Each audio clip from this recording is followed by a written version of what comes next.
তৃণমূলকে একমাত্র বামেরাই হারাতে পারে। বিজেপিকে ভোট দেওয়ার মানে তৃণমূলের সুবিধা করে দেওয়া। মে দিবসে বারুইপুর পূর্ব বিধানসভা এলাকার ধবধবিতে প্রচারে বেরিয়ে জানালেন যাদবপুর কেন্দ্রের বাম প্রার্থী সৃজন ভট্টাচার্য।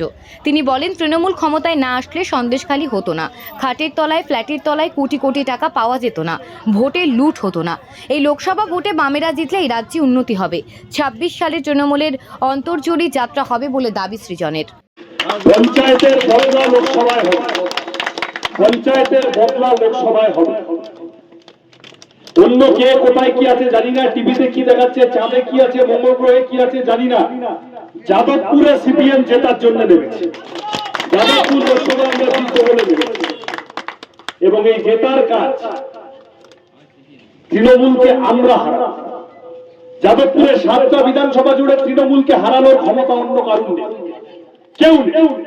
লাল ঝান্ডা আছে 7টা বিধানসভা জুড়ে যাদবপুরে তৃণমূলকে হারাতে বলতো।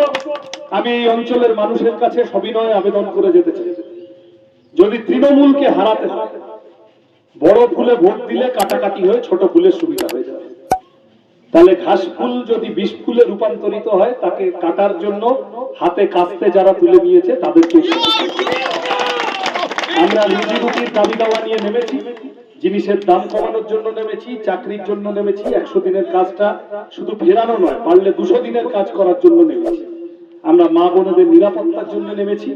আমরা স্কুল, কলেজ, হাসপাতাল, রাস্তাঘাট, আমি প্রার্থী হিসেবে গোটা চত্বর আস্তে আস্তে শুনলাম জলের কি খারাপ অবস্থা, রাস্তার খারাপ অবস্থা। এই সমস্যাগুলো আপনাদের আশীর্বাদ পেয়ে সমাধান করার জন্য আগামী দিনে চেষ্টা করব। আপনাদের সকলের আশীর্বাদ চেয়ে প্রার্থনা করে আপনাদের সমর্থন দিয়ে আমার ছোট কথা শেষ করছি। ভালো থাকবেন সকলে।